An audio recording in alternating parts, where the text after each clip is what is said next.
Hello, everyone. Good afternoon. It's a pleasure to be here with you. I'd like to thank FEBRABAN because it's always good to see so many friends, people who work with us, our partners, colleagues.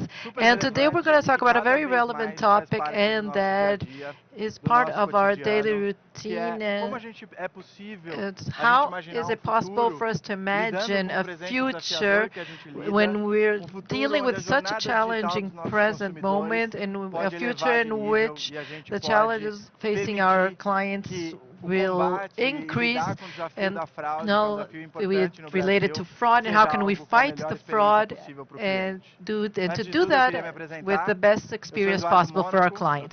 First of all, I'd like to introduce myself. I'm Eduardo Mônica. I'm CEO of the Clear Sale for the last year and a half, but I've been with the company for 6 years, and the company has dealt with fraud in the digital environment in one of the top 5 most risky countries, that is Brazil.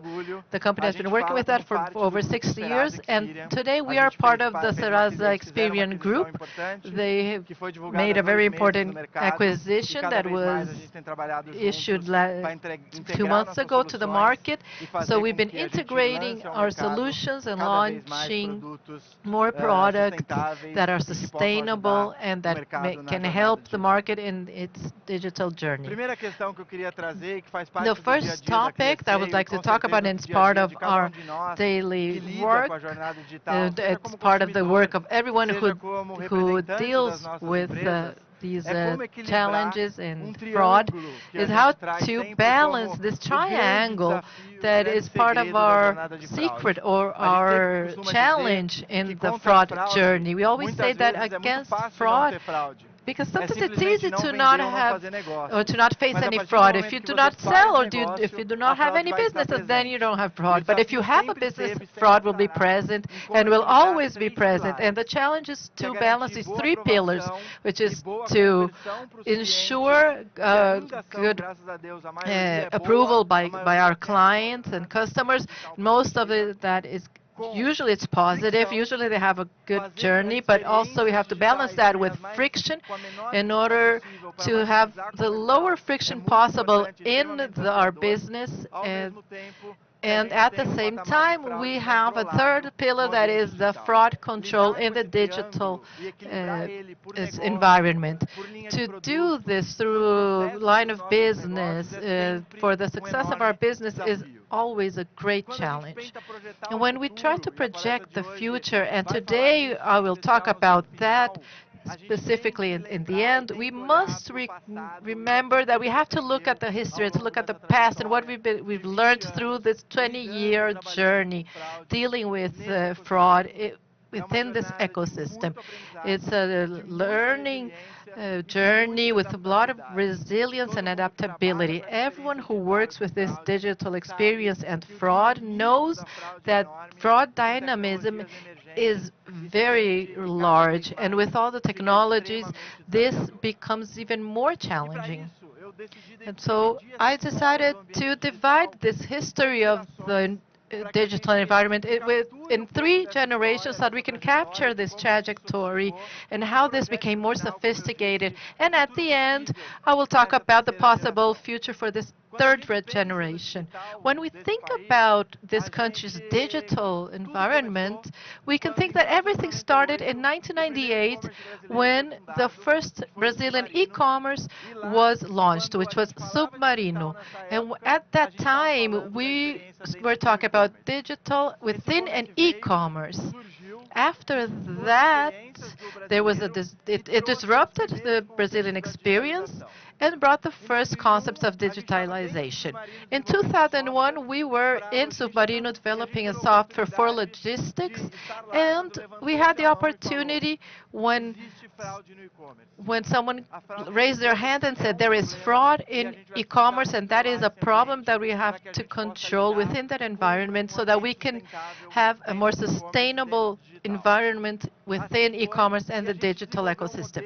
So we developed a very important model that brought about a more connected experience, and we were more connected with our customers to learn about this fraud. In 2007, and only then, digital left the desktop environment and went to the hands of the customer in the smartphones and the mobile experience and the omni-channel experience in the system.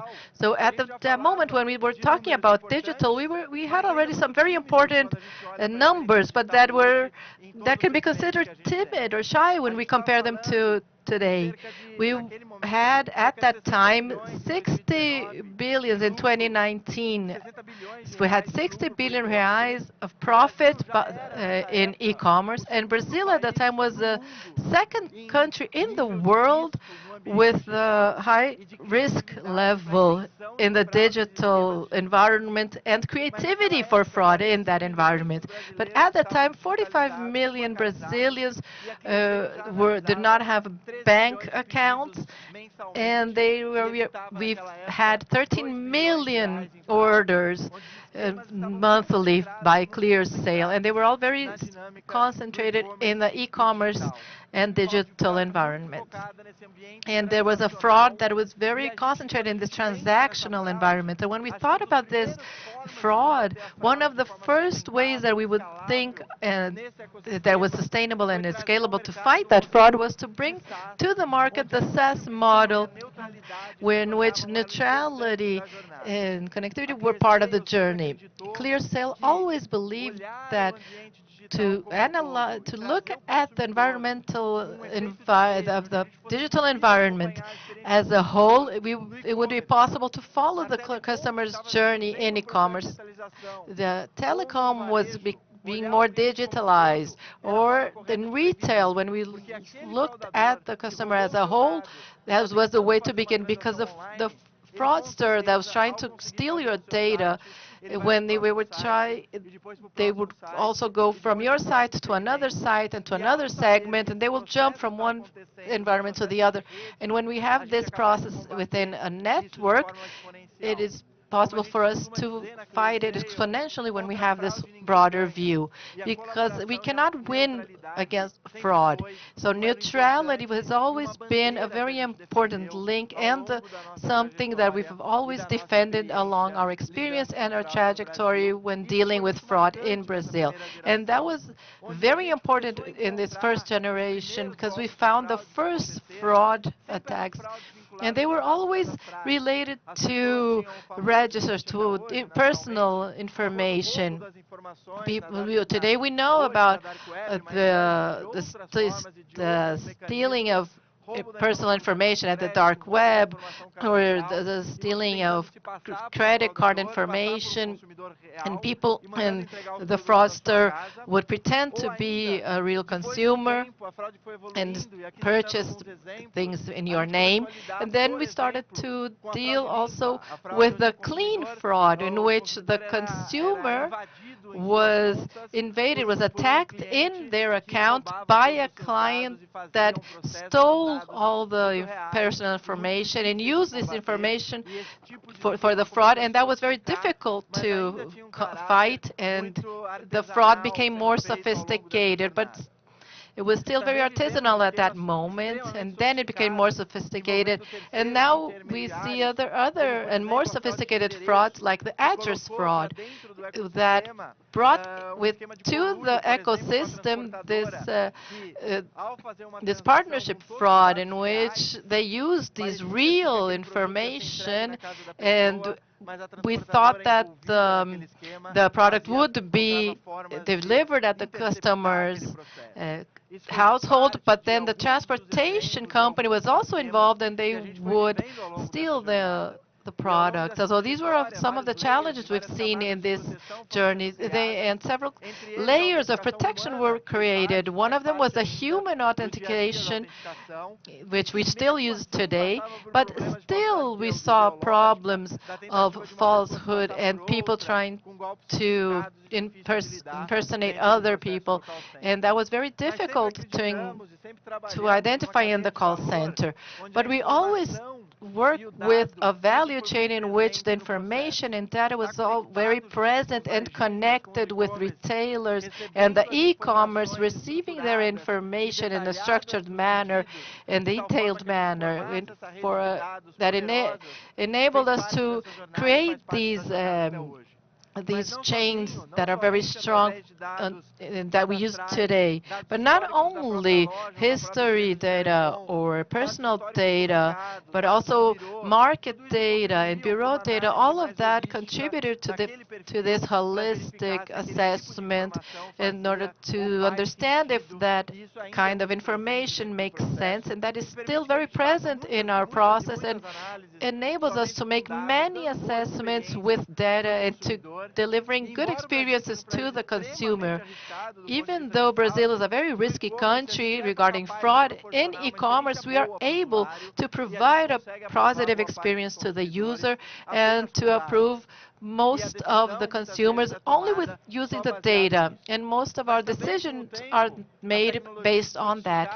And a long time we had more sophisticated tools for protection. We had other layers of protection and links and other components of authentication that enable us to save other smaller clients with less friction, always having in mind the fraud and the experience along the journey. At the end of this first generation and already beginning the second generation of fraud, we saw the emergence of these digital banks, which accelerated the digitalization of the chain.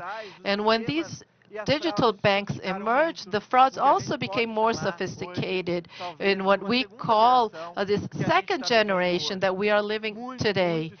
It grew exponentially because of the pandemic, which brought about a very important digitization for the consumer in every channel, and the omni-channeling is present ever more in our reality. The pandemic brought not only digitalization for these market segments such as banks that I mentioned, but also it brought about new technologies like the peaks that we have here in Brazil, and that is part of this new dynamic of risk management in which liability or the risk changes hands and usually ends up in the final consumer's hands when they click on a malicious link. They are enabled when the transaction or a financial transfer is done, they fall in social engineering, and the risk changes the links within the links of the chain. Is not only in the merchant, but also the credit card operator or the peaks, bringing new realities and new modalities and new forms to fight this great challenge that we all face daily, and how we can find this balance. At the moment, we see this exponentialization. These are the figures of e-commerce. Those 60 billion became 262 billion. And when we talked about the 1.7 B became 5.8 billion very quickly. Brazilians bankerize very quickly, and Pix brings this challenge and these new operations. Many keys are created, many frauds are created and are available within this ecosystem. But because the market changed, so did the fraud, and they grew very quickly. And now we have more technology and we need more investment, and fraud is ever more present in our daily lives. Later on, we will have Fabio Porchat, a comedian, here on this stage, and he will talk about that. He worked for FEBRABAN, and not only FEBRABAN, but all banks are talking about fraud, because fraud is basic in customer education, because all these attacks and frauds are changing. And like I said, against fraud, nobody wins. So protection is important and education is important, because the fraud becomes part of the agenda. Along this journey, we have very scary numbers like 10 billion reais were lost to fraud in 2024 in the banking sector. The values that these banks had to invest in order to deal with the regulation and the fraud process that exists and crime that shifts hands and is behind these frauds. We see organized crime dealing with this and operating this in a more professional way.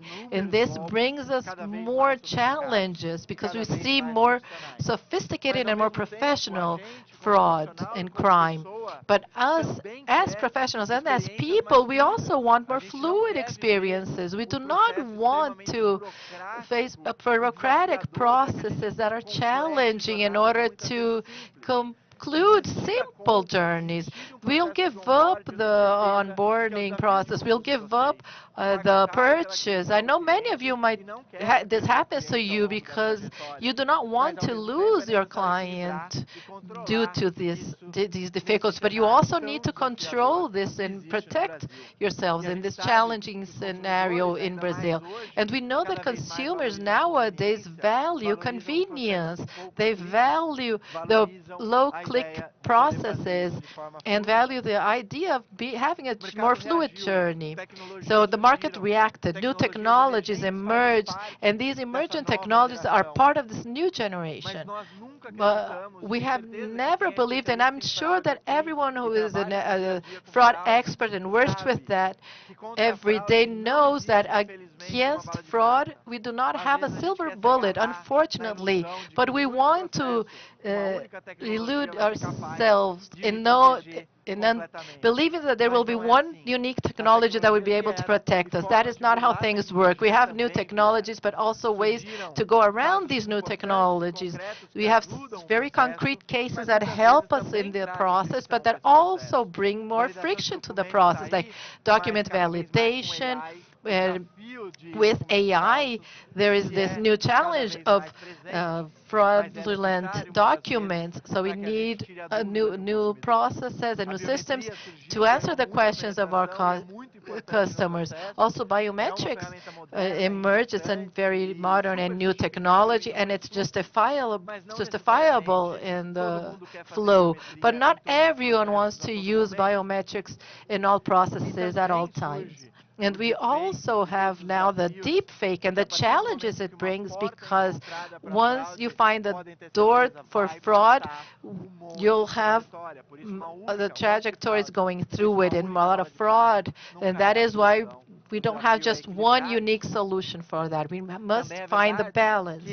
It is also true that the device analysis is also an important tool that emerged together with a combination of data and other technologies to help us deal with and fight this great challenge in the market. So that is why I always say that we have to be in the balance. How do we deal with all of these aspects adequately?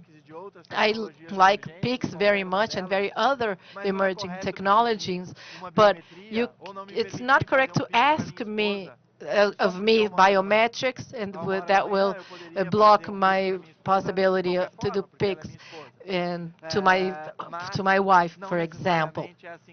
But that is this friction and this balance in the journey is something that is challenging, and behind all of that, we also have the cost and the need to have an economic balance for the businesses. So this is a real and present challenge, and it's also constant and permanent. And social engineering is also increasing. I want to tell you a case that I lived last week. I was moving from a house, so I had to change my cable TV, the address for my cable TV account. The process began, and for some reason, there was they were analyzing the availability of the broadband in my address, and they answered me telling me that the transfers was not possible, and it was not true, but it was so sophisticated and it seemed so real that they were almost convincing me to go to the competition. And after the third or fourth call, they were going to ask for my information. And I almost fell for that. So we have to understand how that is embedded in these systems and these operations that are becoming so sophisticated. Social engineering today is the way that the fraud gets the weakest link of the chain, which is the consumer, and sometimes they do not have the correct information. That is how fraud and scams grow and will continue to happen, because there's something else that we know here at ClearSale. Scams and fraud will always exist, and it will migrate according to the technology. And that is why adaptability and resilience of systems is very important in how you deal with the fraud system. However, maybe today we can imagine a future. Think about a third generation in this trajectory. And today I would like to invite you to go on a tour about this possible scenario in which the fight against the fraud and the process for this will involve the user more. The data owner, the user as a data owner, and then the process dealing with all of this so that we can engage them and give them protagonism. In today's scenario in which digital banks are used by most Brazilian, everyone uses Pix. Pix is a preferred payment mode, and the profit in the digital environment grows.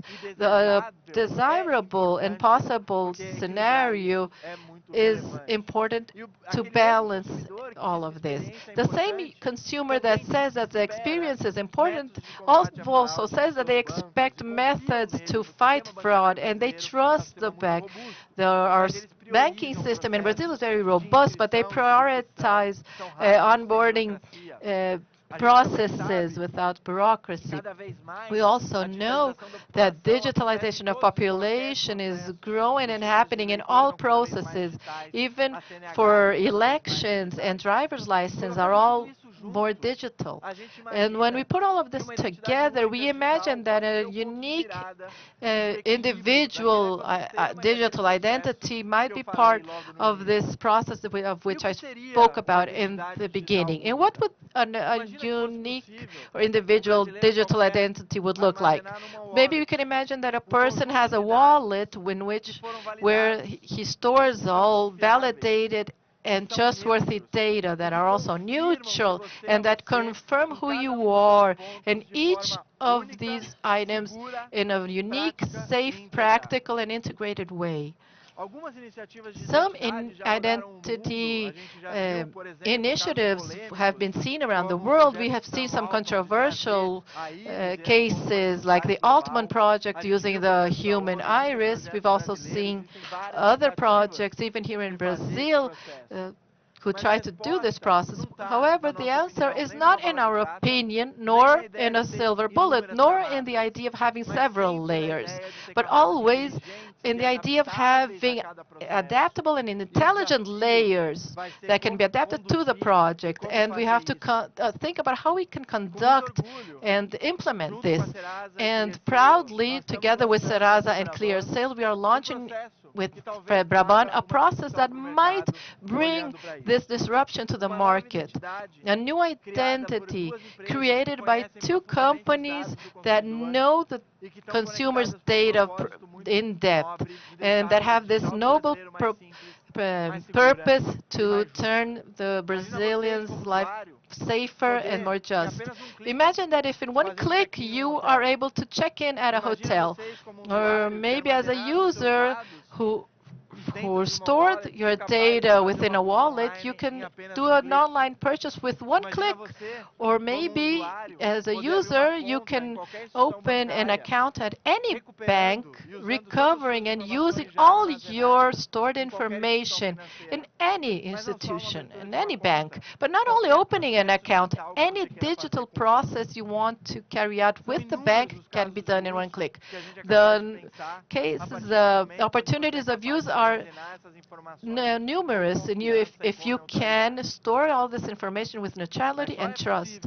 But that is only it is only possible to imagine this future, as I said, with a company and a process that is neutral, because we cannot do this if we think that a wallet from a specific company will be accepted by the competition. We need neutrality, we need data, we need trust, expertise in fraud, and much technology in order to generate protection and trust with the customer. In the past year, ClearSale and Serasa were able to prevent over 70 billion reais in fraud in 2024. Together, we know over 280 million devices that are active in purchases. We also know over 173 million addresses that were validated in which we delivered products. Also, we know over 150 million documents that were validated by our company. All of this together with the largest consumer ecosystems and the most downloaded apps by the consumers that support the digital life in Brazil and that try to bankarize and to keep these services more fluid, and counting with over 100 million users in the Serasa applications, with capillarity to reach the country and be an enabler to this process, and able to validate, enrich, and protect data with credibility. As I said, we are proud to launch here at FEBRABAN this product called Serasa Pass, which is a digital identity that can be reused, that converts more, that protects and accelerates each of the businesses.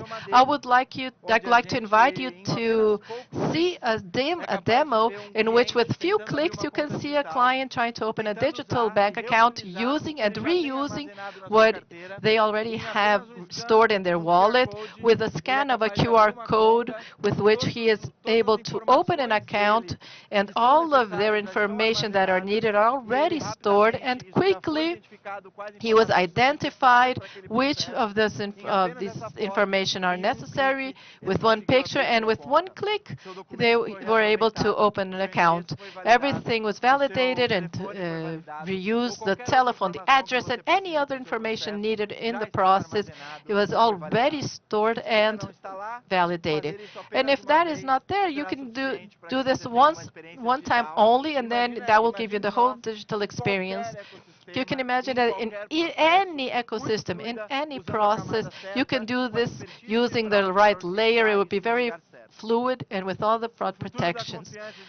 The future of digital trust is not binary. It's not about yes or no, but who you are and how we can orchestrate and contribute. And we are building that for each of your companies, whatever segment you're working on, so you can have more business and an experience in which the customer will feel privileged with a stronger digital experience.